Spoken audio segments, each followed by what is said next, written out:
ওয়ালাইকুম গাইস, দেখতে পাচ্ছেন প্রচুর মাছ। আর এই পাশেই দেখেন একজন বোটিং করছে। এই যে পিছনে একটা মেয়েও বোটিং করছে, দেখতে পাচ্ছেন। ওই যে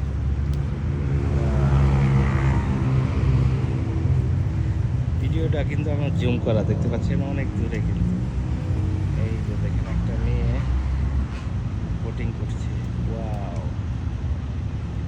ওয়াও, অসম্ভব সুন্দর।